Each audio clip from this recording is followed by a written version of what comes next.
जीने के लायक नहीं था, या फिर वह उसे एक सम्मानित अवसर नहीं मिलना चाहिए था? ये सारे संविधान या नियमों या अनुच्छेदों को बनाने की जरूरत क्यों पड़ी?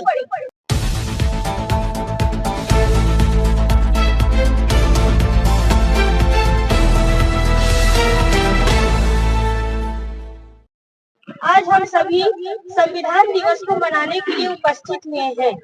हम सभी लोगों ने सुना, जितने भी टीचरों ने अपने बातों से, विचारों से आपको संविधान के बारे में जानकारी दी, उसके नियम अनुच्छेदों को बताया और ये बताया कि क्यों हमें इन नियमों या कानूनों को जानना या समझना चाहिए। क्या कभी आप लोगों ने इस बात पे विचार किया कि संविधान में जो भी अनुच्छेद, चाहे वो समानता का हो, स्वतंत्रता का हो, अभिव्यक्ति का हो, या फिर अस्पृश्यता से मुक्ति का हो, या फिर शिक्षा का हो, ये सारे संविधान या नियमों या अनुच्छेदों को बनाने की जरूरत क्यों पड़ी?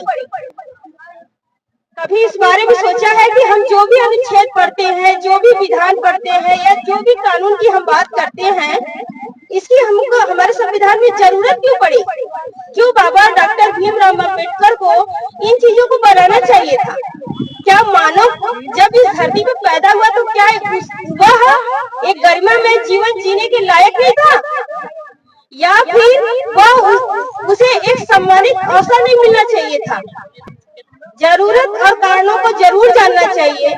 हमारा जो भारतीय संविधान, जो हमारा भारतीय समाज है, वो परंपरागत, जब हम भारतीय समाज को देखते हैं, जब हमारा भारत पराधीन था, अंग्रेजों के गुलाम में था, उनके अधीन में था, लेकिन उससे पहले जो हमारा भारतीय समाज था, परंपरागत भारतीय समाज, वह धार्मिक नियमों, धार्मिक विधानों एवं धार्मिक कुरीतियों से त्रस्त था। समाज में जो व्यवस्था बनी थी, समाज में रहने वाले उन बहुसंख्यकों को उनके मूल अधिकारों से वंचित करके रखा था, और जो न्याय और कानून को समाज में जन्म पे आधारित श्रेष्ठता को वरीयता देता था। व्यक्ति के कर्म को, उसकी योग्यता को, उसके कार्य करने की क्षमता को वो अवसर ही नहीं देना चाहता था। तो बाबा साहब अपने जीवन में इन सारी कठिनाइयों से, इन सारी सामाजिक परिस्थितियों, कुरीतियों से लड़ते हुए अपने जीवन को व्यतीत किए थे। और जब उन्हें पढ़ने का अवसर मिला तो उन्होंने विदेशों में जाकर के इतना गहन अध्ययन किया कि उन्हीं के आधार पर उन्होंने एक ऐसे सामाजिक व्यवस्था के निर्माण के लिए नियमों की जो व्यवस्था को बनाया, उसे ही संविधान कहते हैं, ताकि भारत में रहने वाले उस समस्त देशवासियों को जो अपने अधिकारों से, अपने कार्य करने की क्षमता को प्रयोग करने से, उन अवसरों से वंचित रह गए थे, उन सबको वो अवसर और वो समानता मिल सके।